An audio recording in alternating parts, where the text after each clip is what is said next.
I love Arizona tea. We're going to do a check-in for July.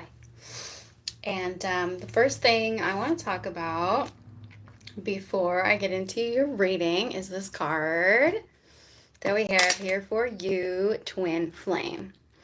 Now, y'all know that I don't believe in twin flames. I think it's propaganda. But honestly, it doesn't matter what you call your significant other, your lover, your girlfriend, your boyfriend, your soulmate. That does not matter. What matters is how they treat you.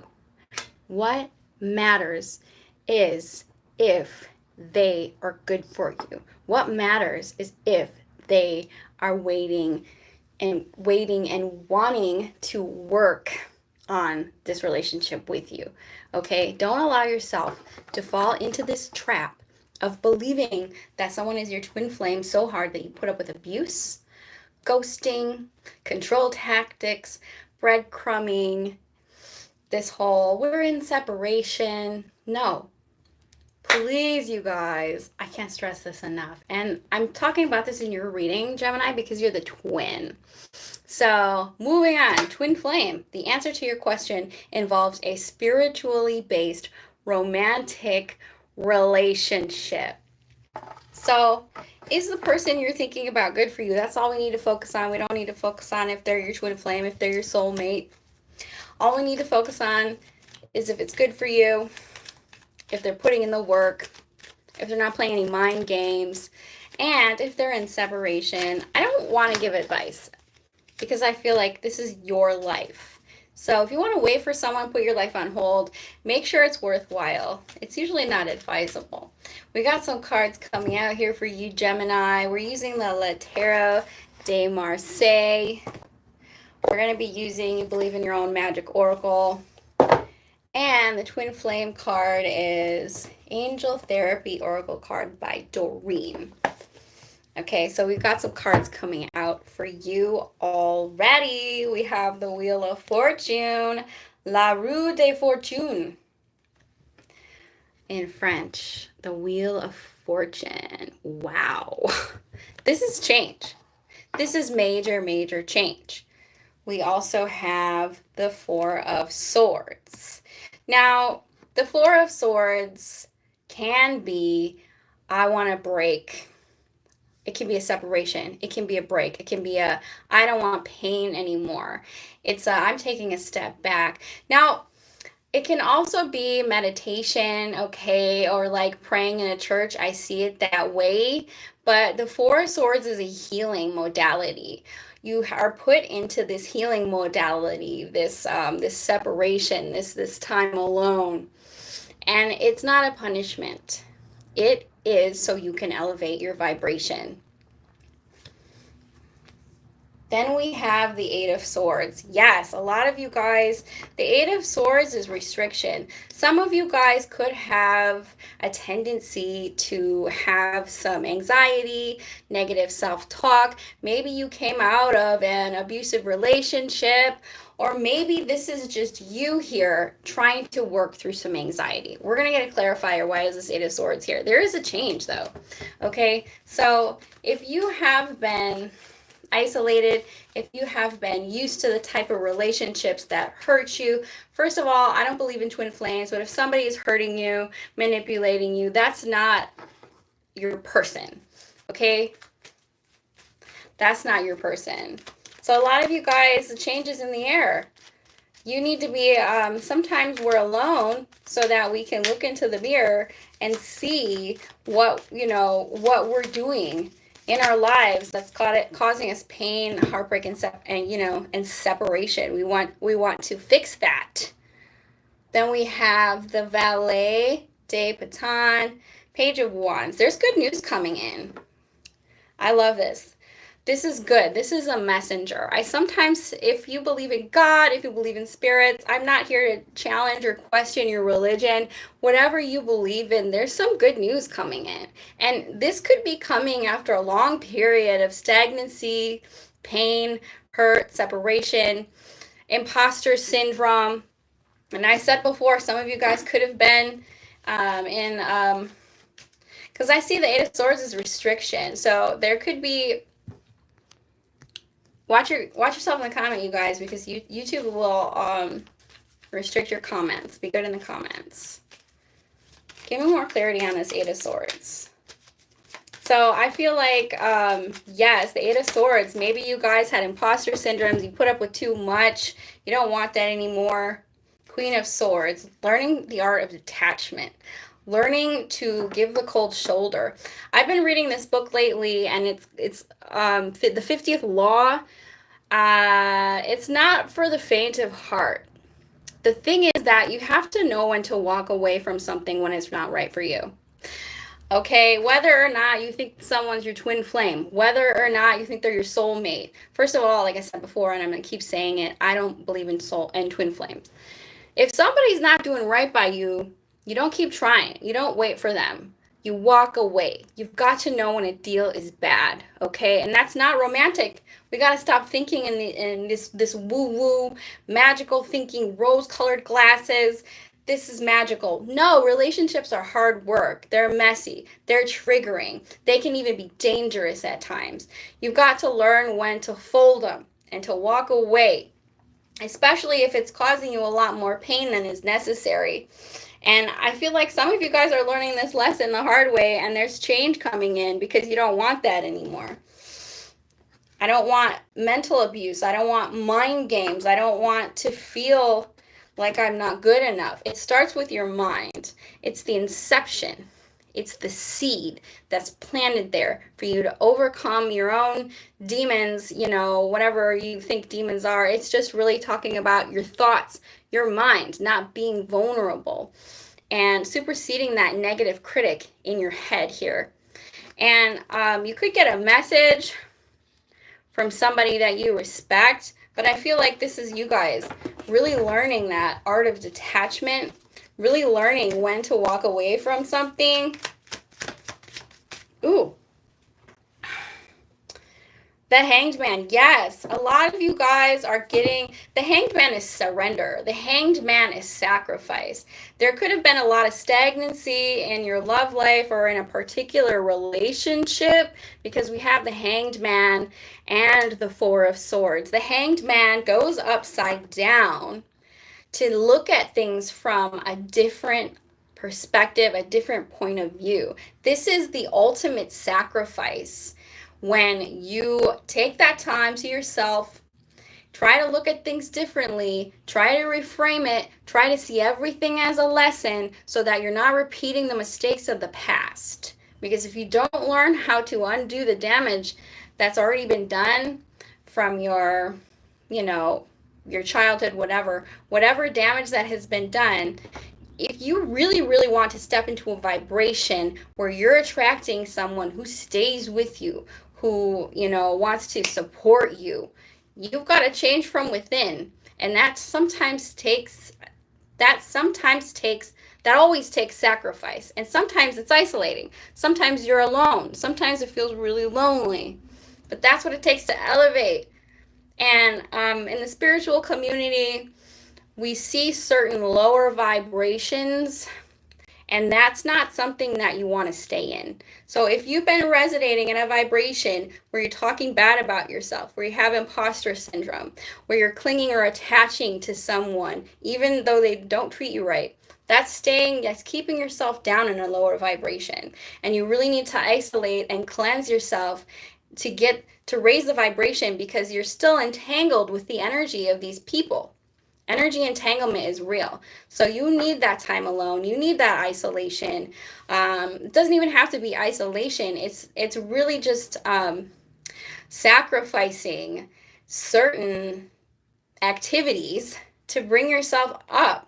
And I don't want to preach or anything, but there are certain activities like drinking and, you know, recreational drugs, and even going to nightclubs past a certain time of night. Most people in there are vibrating at a lower frequency. So if you do these things, you're going to want to cleanse your energy and be alone and be to yourself and, you know, sacrifice that. Sometimes the sacrifice is people. Sometimes it's a way of life. Sometimes it's a way of thinking. Okay, so a lot of you guys could be in this right now. This is the change that we're talking about with the Wheel of Fortune here. This is the change. It starts from within. So you can't see it as a punishment. If you're single, you can't see it as a punishment. You have to see it as I haven't met a quality person yet because I haven't transformed myself into the type of person that I want to attract. And that's all it is, but it's hard work, and it's surrendering to the divine, surrendering to my circumstances, shining the light on myself to see what I need to do to elevate, to attract the partner who's going to stick around, okay? If there is such a thing as a twin flame, it's not going to be someone who keeps you at a low vibration. That's a trauma bond, right? Three of Wands. Yes, yes, I love this. Now, the Three of Wands comes after this Two of Wands waiting period. Like, you can't be waiting for somebody, because when you're waiting, that's stagnancy. You have to be in this energy of actively doing something to change your vibration, to change the type of people, the type of energy that you put off, the type of people that you attract. Okay, let's see here. Oh, Ten of Pentacles, exactly. This is like, I have a community around me. This is like the type of energy where I build with someone.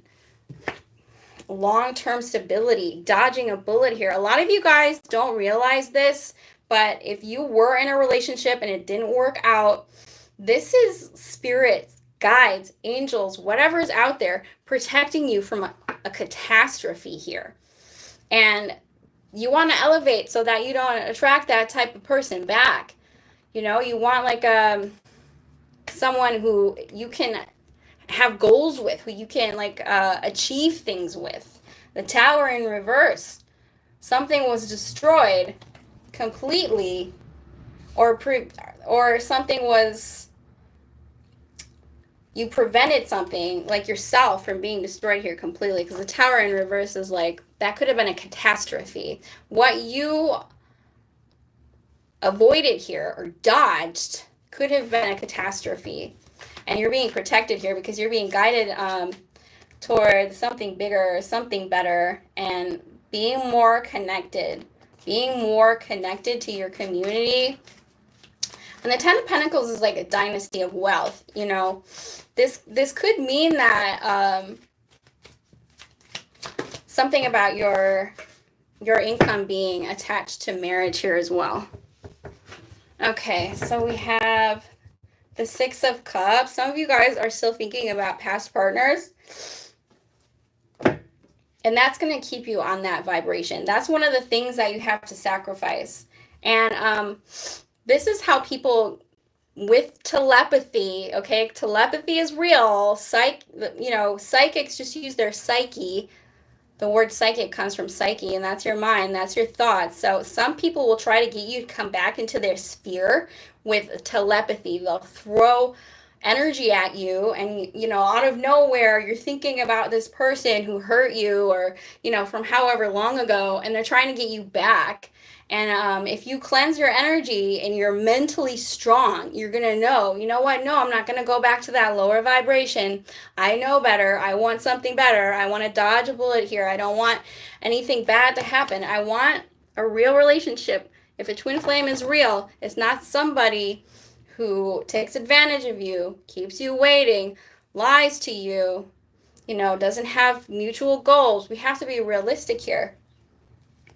Le Pape and the Six of Pentacles. Some of you guys could be, maybe pray or whatever your religion is here. I'm not here to judge. But I say this all the time, you guys. Use your intuition. Sometimes your gut will be telling you things. You have to be able to discern when you're feeling anxiety in your stomach and when your intuition is telling you to avoid somebody. Because people put on a mask, they wear a mask, they pretend to be something that we're not. But we will get internal cues about someone, and you can't ignore that, because that is your nervous system telling you something's not right here, okay? And, people will promise you the world to get what they want out of you, and you really need to protect your energy. And ask yourself, would my angels want this person in my life? Would God approve of this person? Would my higher power, whatever you believe in, would the people who care about me, approve of this individual. If you yourself can't trust your gut, because sometimes we get wooed by people's mask and then we completely ignore the intuition and all that. But I feel like a lot of you guys are leveling up here.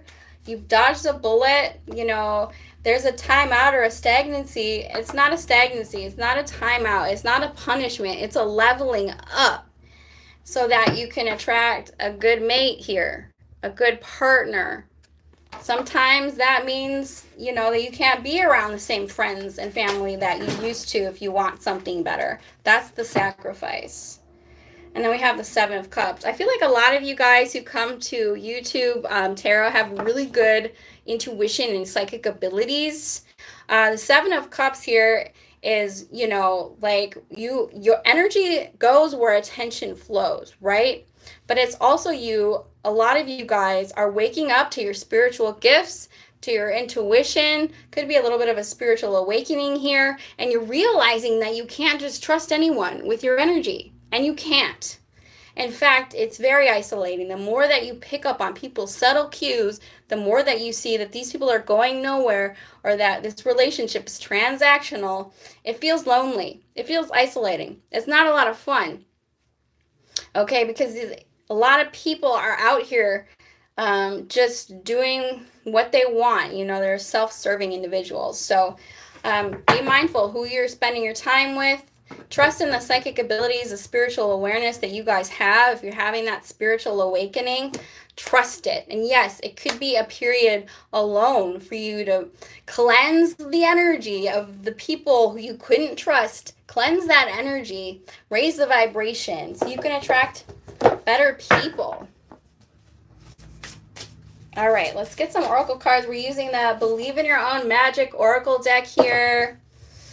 Gemini, stepping up your spiritual gifts, your psychic abilities, dodging a bullet here, staying away from the wrong people, learning when to tell the difference between a good relationship, a trauma bond, a twin flame, or a trauma bond, okay, if you believe in twin flames, which I don't.